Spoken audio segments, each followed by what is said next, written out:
of you. I can't wait to highlight some of our animals through our rescue center and show you the relationships we have developed with them as their trainers.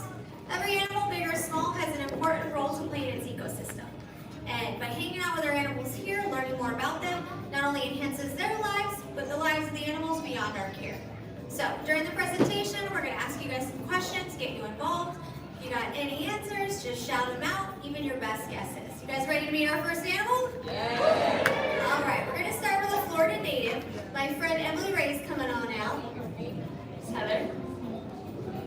So, when you guys think of wildlife in the state of Florida, what's the first animal that comes to mind? Alligators. Yeah, I made that easy. I've got one in my hand. But this is my buddy Bayou, and he is a 1-year-old American alligator. Now, these guys are found all over the southeastern United States, ranging as far west as Texas, Louisiana, and then of course down here in Florida.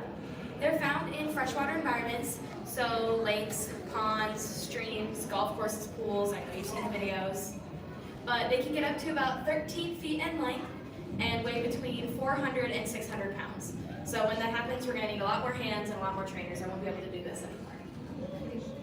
But their lifespan out in the wild is about 35 to 50 years, and then can hit up to 80 in managed care facilities like here at SeaWorld, which is a pretty long time. Now he's got some pretty cool features I want to highlight, starting out with his jaws. You can't see it, but he has got quite a lot of teeth in there. Does anyone want to take a guess about how many teeth he has in his mouth? You need to shout it out. 80, I heard it. Who said it? 80 teeth, yeah, 80 teeth, that's right. Yeah, they have 80 teeth at any given time, and they will actually go through their teeth their entire life. So they will have about 2,000 to 3,000 teeth in their entire lifetime. They constantly lose them. Yeah, that's a lot of dentist visits for sure.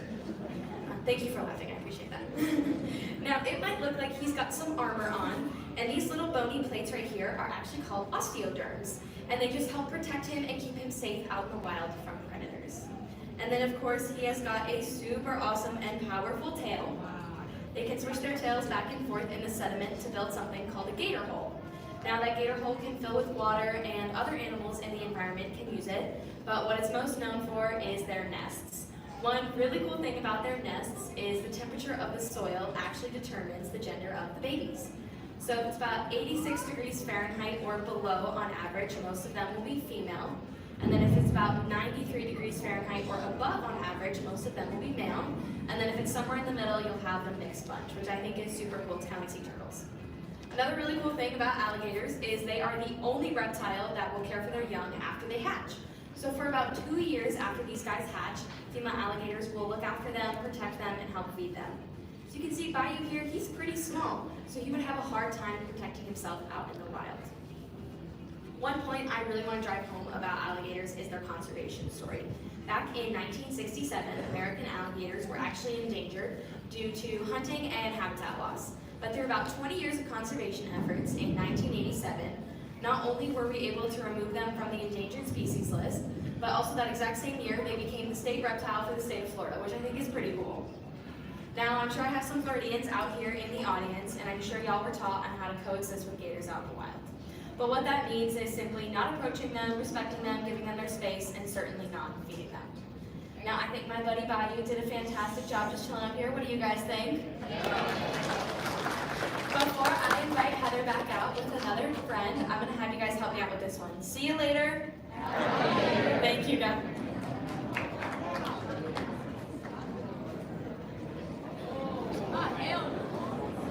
Alright, guys. Yeah, this is my friend Ray. She is a gorgeous Eurasian eagle owl. She basically looks like a big gray hornell that we can find here in the U.S., but this lady's from Europe and Asia, and one of the most prevalent types of owls over there. They're actually the largest types of owls as well. She's the second largest, which is pretty cool. She's about 8 pounds. These guys can get about 8 to 11 pounds.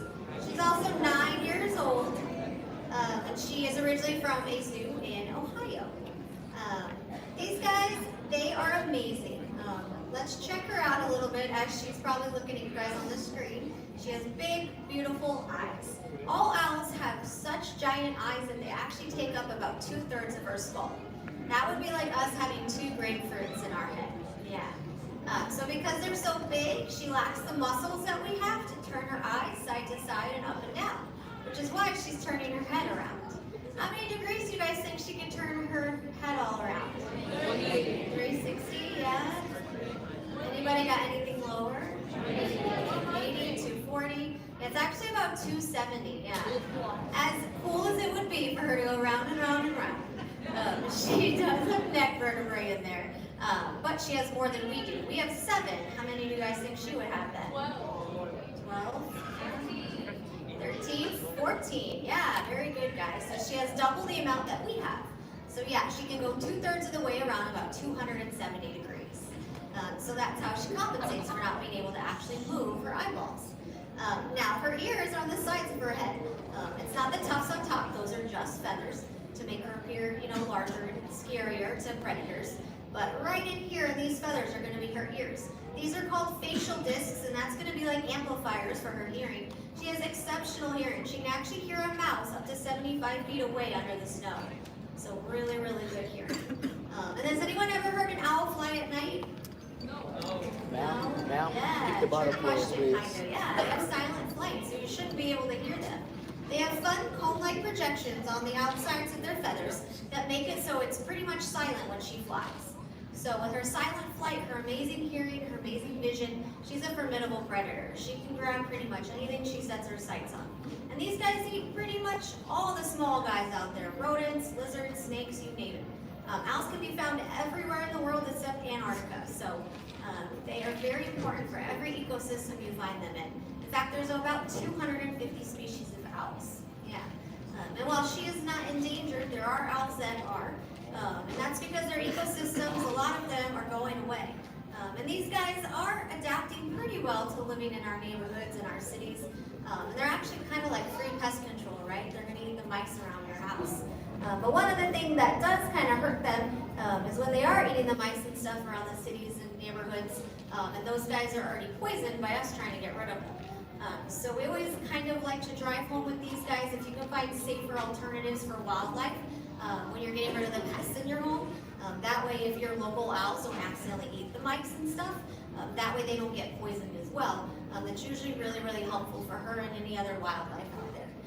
But we want to have owls around. They're great for big farms too, where they make our crops for our vegetables and fruits. They're going to keep the mice out of there. So owls are really, really important. Scientists actually use them as indicator species of how a particular ecosystem is doing. They study the population. If the population suddenly drops, they know something bigger is going on. There's a problem. They should look into it. What do you guys think? Rain's pretty cool, right? Yeah. Well, give it up for her. She did an amazing job. All right. Miss Heather, can you come back on out? We'll bring another animal out for you. Are you guys enjoying meeting our animals so far? Yeah, okay, good to hear, good to hear.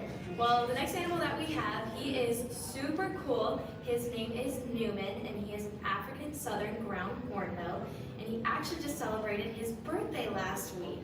He turned 21. Yeah, that's worth some applause. Yeah. But he's gonna come out and make his grand entrance.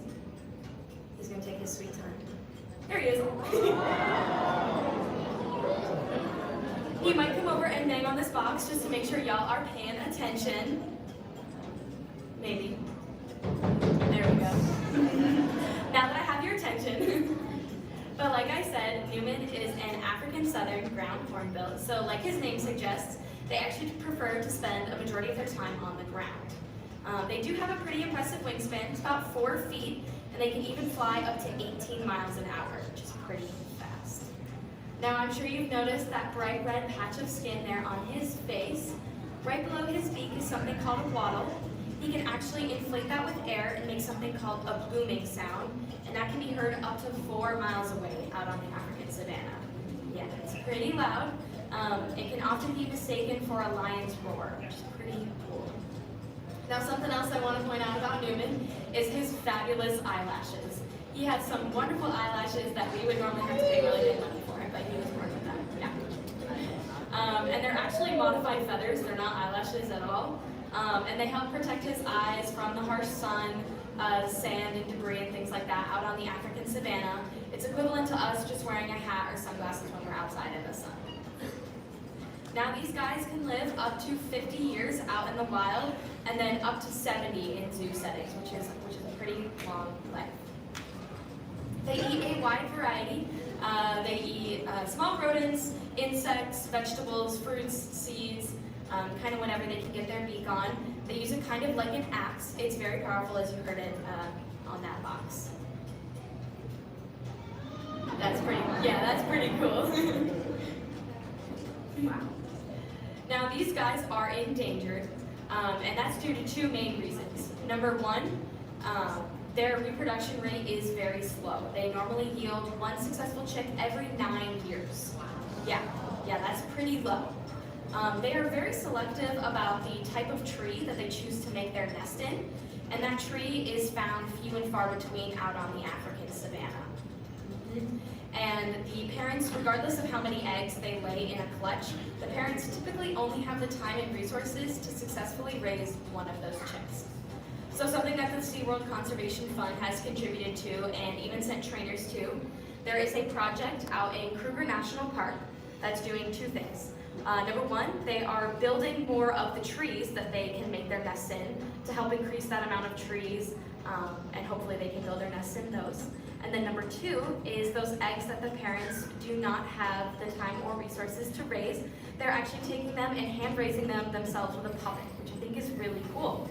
Then once they are old enough, they're actually reintroduced with their family groups. These guys mate for life, which is really cool. So Newman is what we would call an imprinted bird. So he identifies more as a human than as he does a bird. So he prefers to hang out with us than other birds. So right now, his hardest thing is leaving stage. He would come out and greet each and every single one of you if he could, I promise. So he's gonna make his way off stage, and we're gonna give him a big round of applause and Heather as well.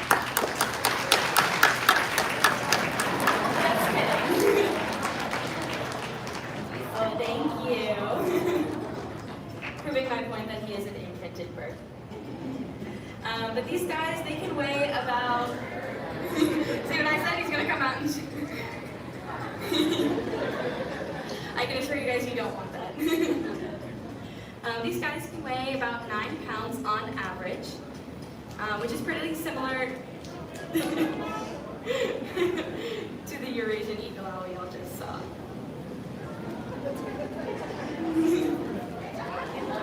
Alright, he's gonna go ahead and stay out here with us.